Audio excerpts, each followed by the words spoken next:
Part 2 of, we got cut off, sorry. Part 2 of how the polar bear became. It's the 2nd of March 2025 and the time is now 12:56 p.m. Anyway, I don't know why we got cut off, so I'm soldiering on as I do. Right, we were at the part where we were reading about polar bear getting very furious about any little speck of dust on her fur. "How can I be expected to keep beautiful in this country?" she cried then. "None of you have ever seen me at my best because of the dirt here. I am really much whiter than any of you have ever seen me. I think I shall have to go into another country, a country where there is none of this dust. Which country would be best?" She used to talk in this way because then the seals would cry, "Oh, please don't leave us. Please don't take your beauty away from us. We will do anything for you." And she loved to hear this. Soon animals were coming from all over the world to look at her. They stared and stared as polar bears stretched out on her rock in the sun. Then they went off home and tried to make themselves look like her. But it was no use. They were all the wrong colour. They were black or brown or yellow or ginger or fawn or speckled, but not one of them was white. Soon most of them gave up trying to look beautiful, but they still came every day to gaze enviously at Polar Bear. Some brought picnics. They sat in a vast crowd among the trees in front of her cave. "Just look at her," said Mother Hippo to her children. "Now see that you grow up like that." But nothing pleased Polar Bear. "The dust these crowds raise," she sighed. "Why can't I get away from them? If only there were some spotless, shining country, all for me." Now pretty well all the creatures were tired of her being so much more admired than they were. But one creature, more so than the rest, he was Peregrine Falcon. He was a beautiful bird, all right, but he was not white. Time and again in the beauty contests he was runner-up to Polar Bear. "If it were not for her," he raged to himself, "I should be first every time." He thought and thought for a plan to get rid of her. How? At last he had it. One day he went up to Polar Bear. Now Peregrine Falcon had been to every country in the world. He was a great traveller, as all the creatures well knew. "I know a country," he said to Polar Bear, "which is so clean it is even whiter than you are." Yes, I know. You are beautifully white, but this country is even whiter.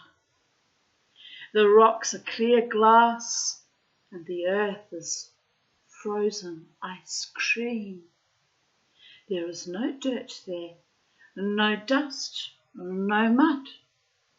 You could become whiter than ever in that country, and no one lives there. You could be queen of it.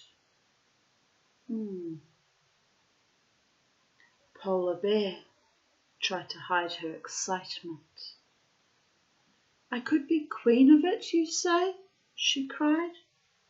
"This country sounds made for me. No crowds, no dirt, and the rocks, you say, are glass? The rocks, said Peregrine Falcon, are mirrors. Wonderful, cried Polar Bear. And the rain, he said, is white-faced powder. Better than ever, she cried. How quickly can I be there, away from these staring crowds and all this dirt? I'm going to another country, she told the other animals. It is too dirty here to live. Peregrine Falcon hired Whale to carry his passenger. He sat on Whale's forehead, calling out the directions. Polar Bear sat on the shoulder, gazing at the sea. The seals, who had begged to go with her, sat on the tail. After some days, they came to the North Pole, where it is all snow and ice. Here you are, cried Peregrine Falcon. Everything just as I said. No crowds, no dirt, nothing but beautiful, clean whiteness. And the rocks actually are mirrors, cried Polar Bear, and she ran to the nearest iceberg to prepare her beauty after the long trip. Every day now, she sat on one iceberg or another, making herself beautiful in the mirror of the ice. Always near her sat the seals. Her fur became whiter and whiter in this new clean country, and as it became whiter, the seals praised her beauty more and more. When she herself saw the improvement in her looks, she said, I shall never go back to that dirty old country again. And there she is still, with all her admirers around her. Peregrine Falcon flew back to the other creatures and told them that Polar Bear had gone forever. They were all very glad and set about making themselves beautiful at once. Every single one was saying to himself, now that Polar Bear is out of the way, perhaps I shall have a chance of the prize at the beauty contest. And Peregrine Falcon was saying to himself, surely now I am the most beautiful of all creatures. But that first contest was won by Little Brown Mouse for her pink feet.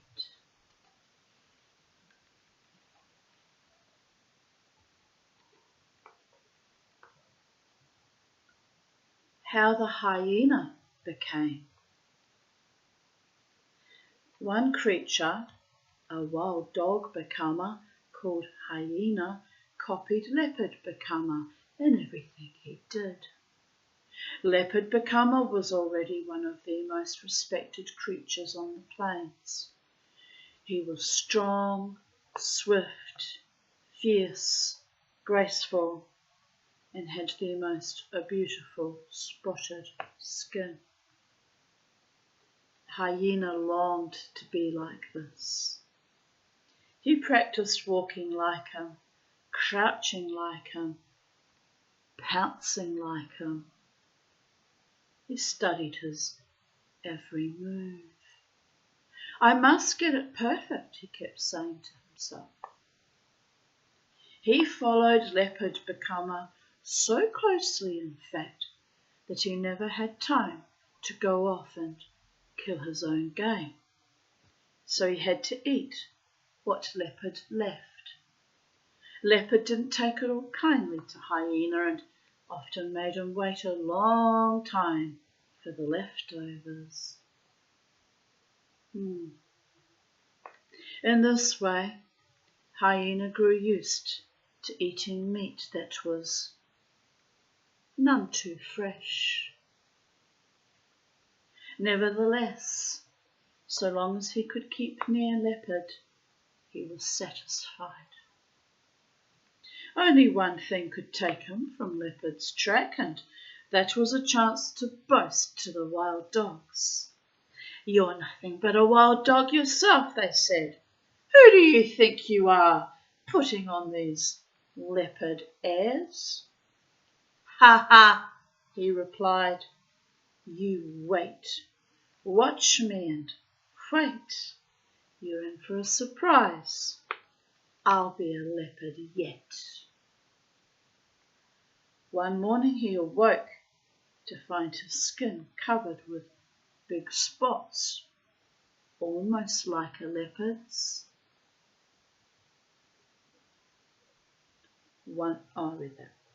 "Joy, joy," he cried, and danced about till he was sodden with dew. He ran off to show himself to the wild dogs. When they saw his spots, they all fled, looking back over their shoulders fearfully. "Ha ha!" cried Hyena. "So you thought I was leopard, did you?" It was a long time before he could persuade them that he really was Hyena. Even so, they never quite trusted him again. They began to move away quietly whenever they saw him coming. As for Hyena, he returned to his leopard becoming with a renewed zest. This went on for many years. At last, Hyena began to feel impatient. "Shall I never be a leopard?" he asked himself. "I'm still not anywhere near as good as Leopard Becomer. In fact, he picks up new tricks faster than I can learn his old games."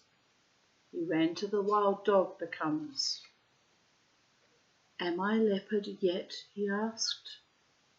They peeked back over the skyline behind which they had run at the first sight of him. "You are not," they said, "but you are not wild dog either, not any more. The Lord knows what sort of a thing you are now."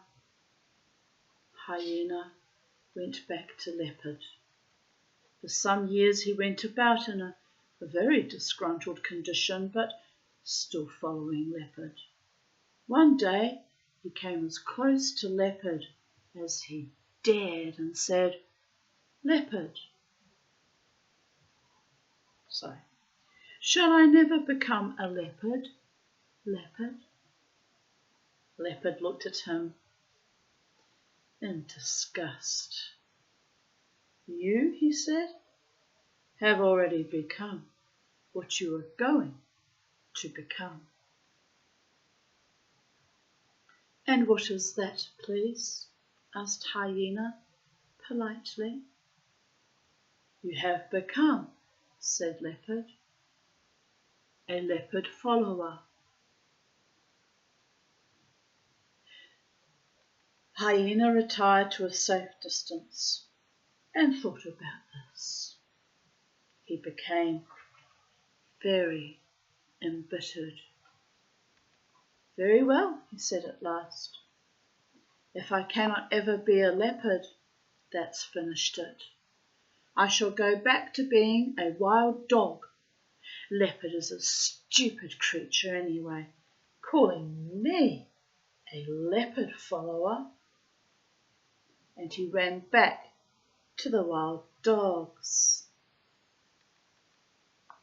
He knew they would run away when they caught sight of him. So while he was still in the distance, he began to shout, "It's me, Hyena. I'm coming back to be one of you. I've finished with leopard." But it was no use. The wild dogs ran, and faster than Hyena they ran. He chased them as far as he could move, shouting till his throat ached.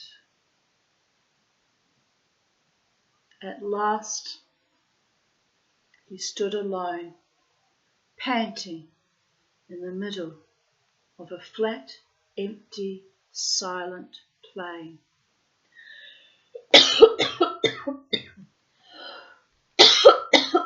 Excuse me. Sadly, he drooped his tail and turned back. He was feeling hungry. Then he remembered that he didn't know how to kill anything. He walked on, getting hungrier and hungrier. Suddenly he stopped and sniffed. A leopard had killed a gazelle near there a week ago. He found the bones, cracked them and sucked them. Then he followed the track of the leopard. This leopard lived under a rock on top of a hill. Hyena made his bed at the bottom of the hill. Whenever leopard went out hunting, Hyena followed him and ate what he left. In this way he lived. But he was deeply ashamed. He now saw that he was nothing but a leopard follower after all. He became more bitter than ever. He no longer imitated leopard. His greatest pleasure now was to sit at a safe distance when leopard was eating and make critical remarks in a loud, clear voice. What a stupid animal you are! How gluttonously you eat! How boorishly you tear the meat! How disgustingly you growl as you chew!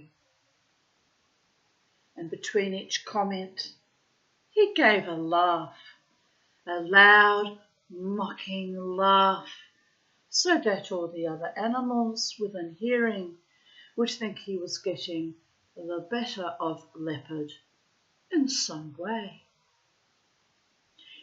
If I cannot be a leopard, he said to himself, then you shall be ashamed of being a leopard. Leopard, of course, was much too fine a beast ever to be ashamed of being what he was. That was as far as Hyena ever got. He is the same still. He follows leopard from meal to meal, laughs and laughs, while leopard gorges himself on the choicest portions of the meat. Afterwards, when leopard has eaten his fill and strolled off to sleep, Hyena stops laughing. Then at dusk, and on bent legs, so as not to be seen, he runs in and tears and gulps all night long at the bones and scraps and rags of meat that are left.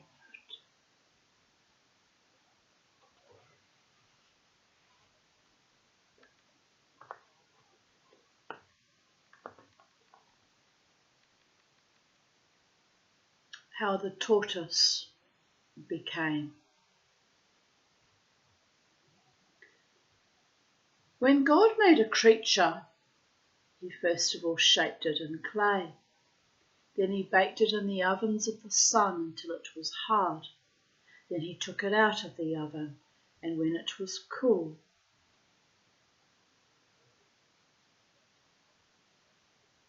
breathed life into ant. Last of all, he pulled its skin onto it like a tight jersey.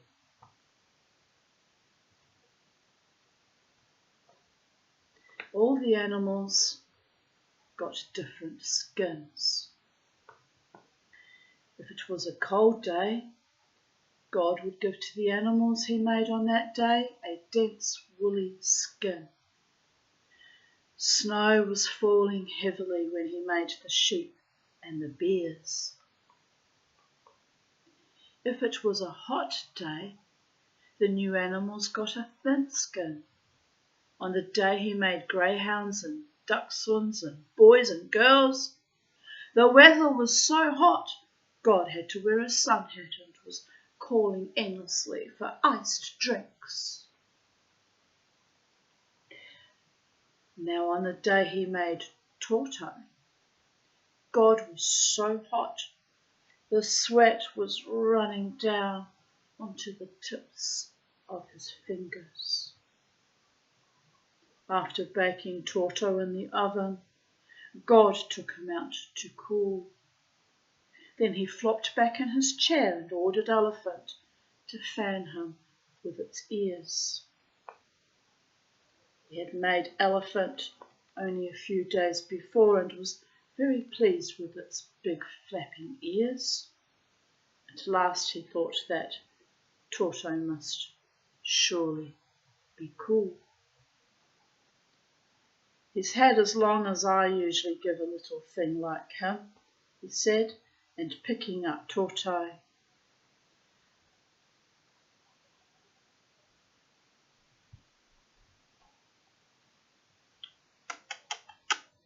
He breathed life into him.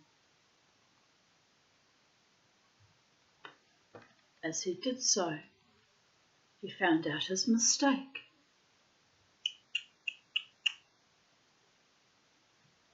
Tortoise was not cool, far from it. On that hot day, with no cooling breezes, Tortoise had remained scorching hot, just as he was when he came out of the oven. "Ow!" roared God. He dropped Tortoise and went hopping away on one leg to the other end of his workshop, shaking his burnt fingers. Here's a picture of Tortoise.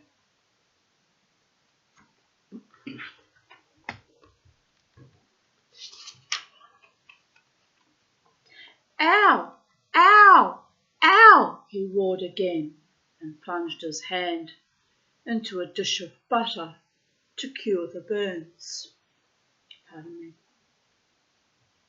Tortoise, meanwhile, lay on the floor, just alive, groaning with the heat. "Oh, I'm so hot," he moaned. "So hot. The heat. Oh, the heat."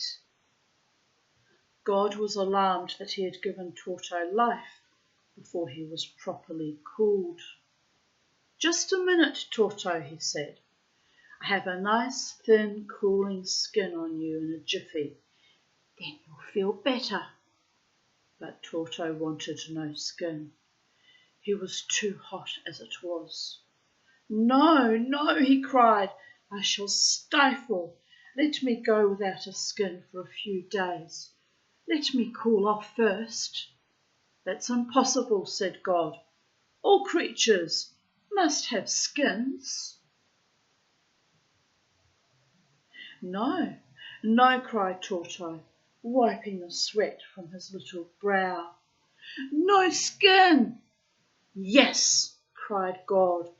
"No," cried Tortoise. "Yes, no." God made a grab at Tortoise, who ducked and ran like lightning under a cupboard. Without any skin to cumber his movements, Tortoise felt very light and agile. "Come out," roared God, and got down on his knees to grope under the cupboard for Tortoise. In a flash, Tortoise was out from under the other end of the cupboard, and while God was still struggling to his feet, he ran out through the door and into the world without a skin. The first thing he did was to go to a cool pond and plunge straight into it. There he lay for several days, just cooling off.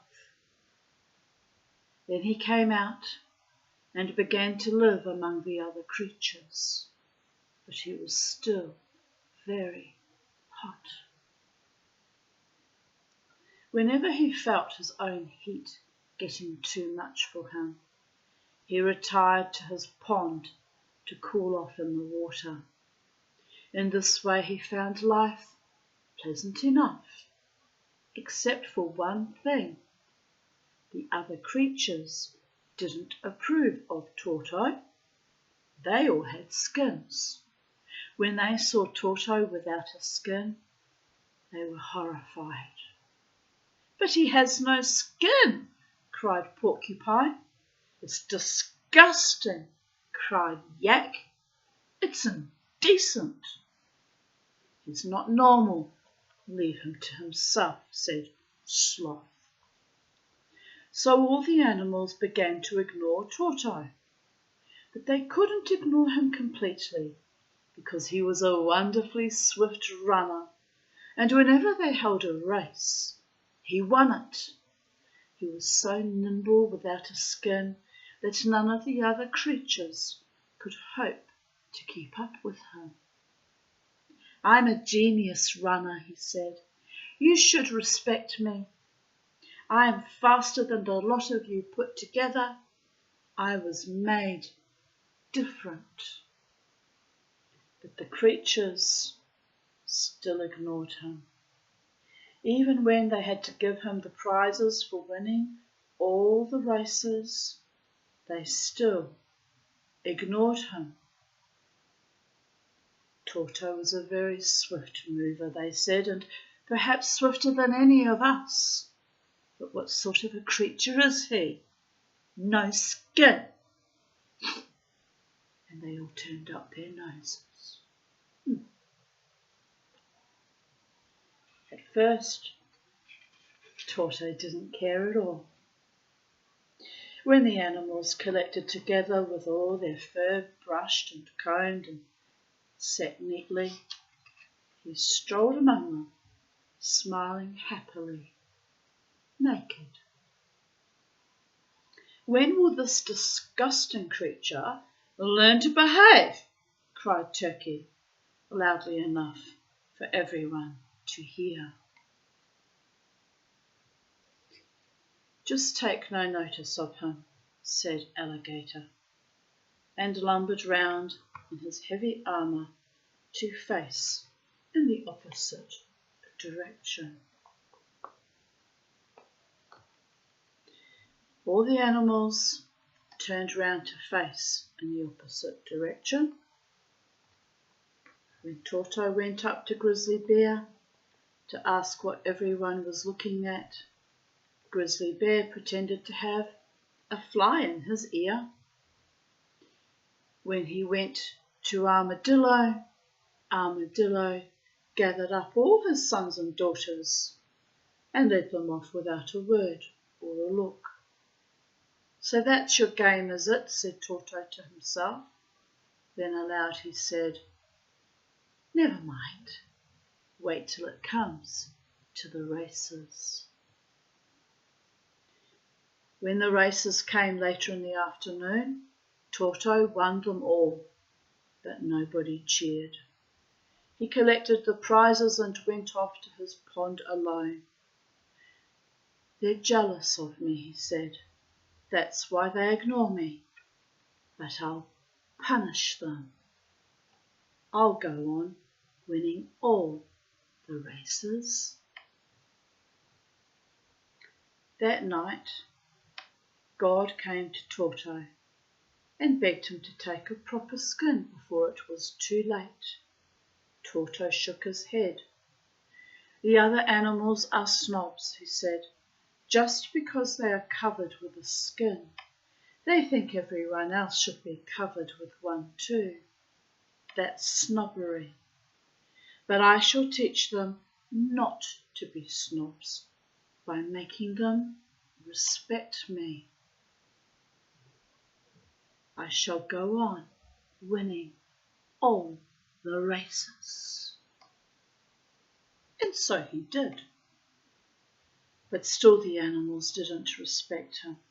In fact, they grew to dislike him more and more.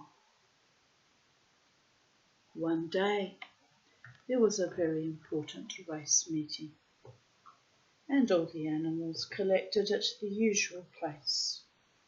But the minute Tortoise arrived, they simply walked away. Simply got up and walked away. Tortoise sat on the racetrack and stared after them. He felt really left out. Perhaps, he thought sadly, it would be better if I had a skin. I mightn't be able to run then, but at least I would have friends. I have no friends. Besides, after all this practice, I would still be able to run quite fast.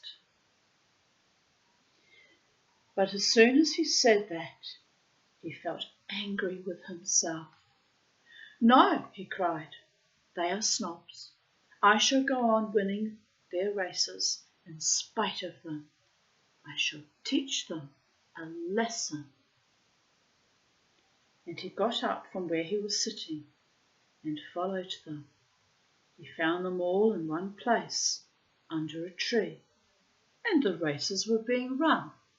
Hey, he called up as he came up to them. What about me?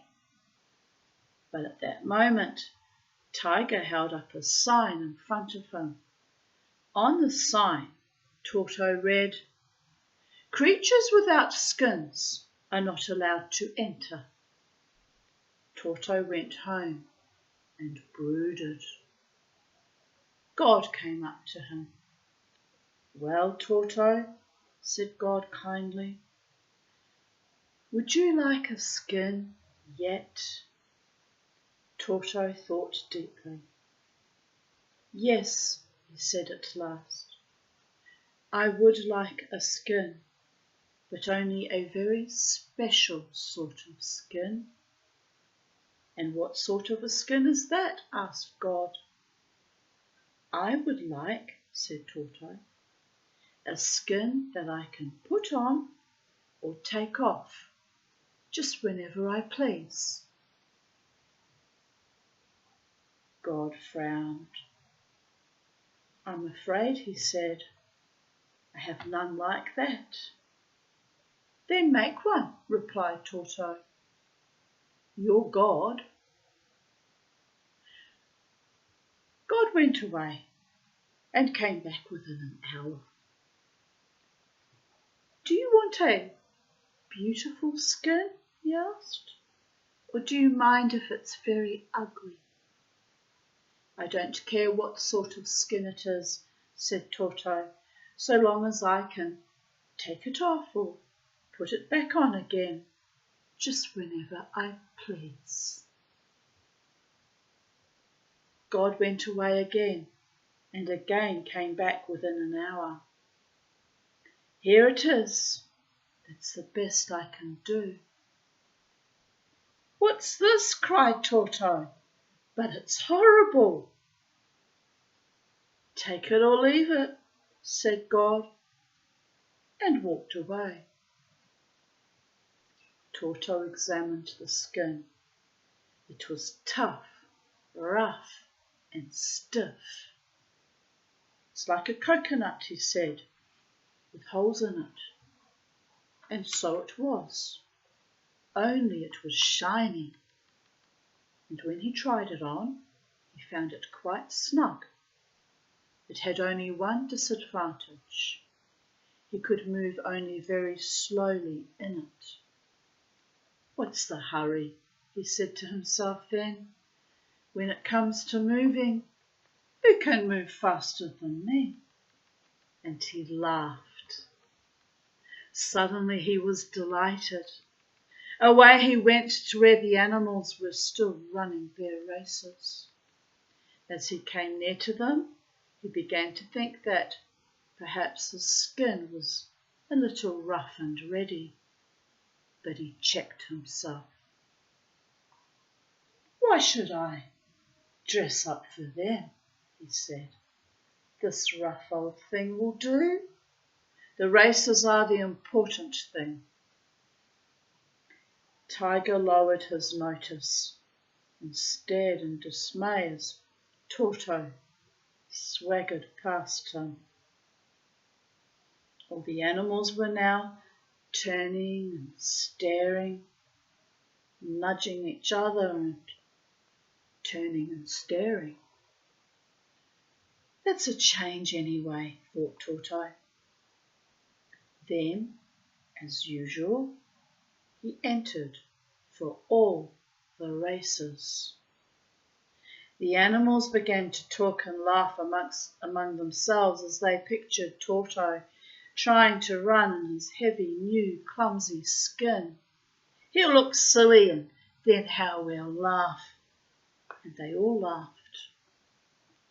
But when he took his skin off at the starting post, their laughs turned to frowns. He won all the races, then climbed back into his skin to collect the prizes. He strutted in front of all the animals. Now it's my turn to be snobbish, he said to himself. Then he went home, took off his skin, and slept sweetly. Life was perfect for him. This went on for many years. But though the animals would now speak to him, they remembered what he had been. That didn't worry Tortoise, however. He became very fond of his skin. He began to keep it on at night when he came home after the races. He began to do everything in it except actually race. He crept around slowly, smiling at the leaves, letting the day pass, which I might do later and go and lie outside in a hammock, perhaps when it cools down a bit. So it's quite windy today. I could have gone to Jacob's Well to watch Woody Woodman and Licker and Juddy play, but I don't want to be a leopard follower and end up like a hyena. Oh, you have to laugh. No, honestly, I'm a bit tired from my dancing on Friday night, and I had a wonderful time in spite of some jealous woman invading my space, so there is that. So you see, one day you're a leopard, another day you're a hyena, another day you're a skinless tortoise that everyone laughs at behind your back and they think they've, got one over on you. But really, you learn to just go with the flow.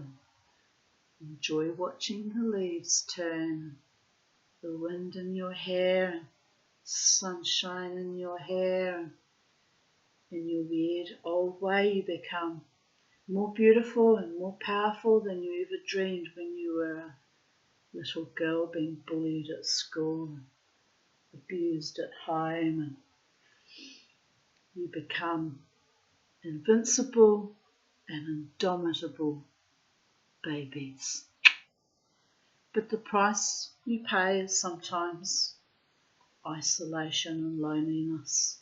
Alone in your house, reading weird stories to YouTube, and wondering when your king might come to claim you as his queen, and laugh in the face of all the nonsense and ignominy, because at the end of the day, really and true, none of it really matters. Just your own slow and trepid becoming, and staying in your own life and in your own light. And those who truly value and cherish and adore you, see you and hold you precious and delight in your company. And you don't have to chase anyone. Just live your best life, strut your stuff. The right person for you will come and choose to be with you morning, noon and night, and share delight and happiness and bliss. That's when love is real, babies. And when it doesn't come, you grieve and you shrug your shoulders and you just keep doing what you love, because that too is sometimes the greatest magic of all, not needing anyone and not falling prey to other people's cruel sadistic games. And people are envious of me, whether I live or die, whether I laugh or cry, whether I achieve or fail. I've lived that all my life, so really, what else is new, babies? Just gets rather boring after a while. There came a time when there were no races for several weeks. During all this time, Tortoise never took his skin off once, until when the first race came round at last, he found he could not take his skin off at all. No matter how he pushed and pulled, he was stuck inside it. He strained and squeezed and gasped, but it was no use. He was stuck. However, he had already entered for all the races, so he had to run. He lined up in his skin at the start alongside hare, greyhound, cheetah and ostrich. They were all great runners, but usually he could beat the lot of them easily. The crowd stood agog. Perhaps, Tortoise was thinking, my skin won't make much difference. I've never really tried to run my very fastest in it. The starter's pistol cracked, and away went greyhound, hare, cheetah and ostrich, neck and neck. Where was Tortoise? The crowd roared with laughter. Tortoise had fallen on his face and had not moved an inch. At his first step, cumbered by his stiff, heavy skin, he had fallen on his face. But he tried. He climbed back onto his feet and made one stride, slowly, then a second stride, and was just about to make a third when the race was over and Cheetah had won. Tortoise had moved not quite 3 paces. Now the crowd laughed. And so it was with all the races. In not one race did Tortoise manage to make more than 3 steps before it was over. The crowd was enjoying itself. Tortoise was weeping with shame. After the last race, he turned to crawl home. He only wanted to hide. But though the other animals had let him go off alone, when he had the prizes.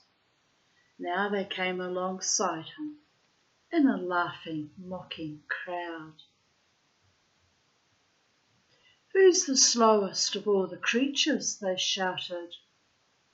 "Tortoise." "Who's the slowest of all the creatures?" "Tortoise." All the way home. After that, Tortoise tried to keep himself out of sight, but the other animals never let him rest. Whenever any of them chanced to see him, they would shout at the tops of their voices, "Who's the slowest of all the creatures?" And all the other creatures within hearing would answer at the tops of their voices, "Tortoise." And that's how Tortoise came to be known as Tortoise. The end. I think that's enough reading for YouTube today. Mama T needs her rest. I'm feeling very drained and exhausted, and I'm not sure why, because I slept remarkably well. And I woke up very early, but then I went back to sleep for 3 hours and had lots of dreams. Strange ones about me travelling in the back seat of a taxi with a young woman, someone I met recently that I actually drove home and said, "I'm not your taxi," but they kindly gave me $40 anyway. So yeah, my mind, my psyche was going over that strange encounter, and I'm not quite sure why. But in my dream this morning, I wasn't driving, I was a passenger sitting beside her. Like we were laughing and joking about things and holding hands. Again, the imagery. It's a couple of dreams I've had now about friends holding my hand. Intimacy and honour and kindness and sweetness and holding me precious. Something to think about why I'm being shown those constant motifs. Well,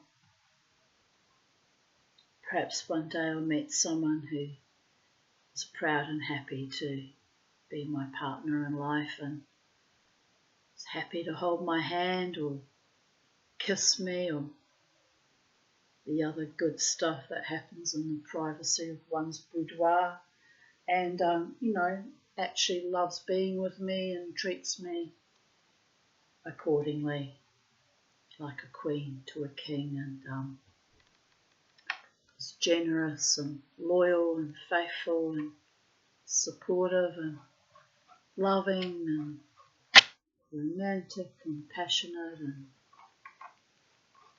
shares my life with me. All those lovely jumbly things that happen for other people, but so far at almost 60, not me, but we won't cry in our soup about it. So just something that I'm well aware of that is still held like a dangling carrot. Quiet little tease, and it's okay. It's okay. Life goes on.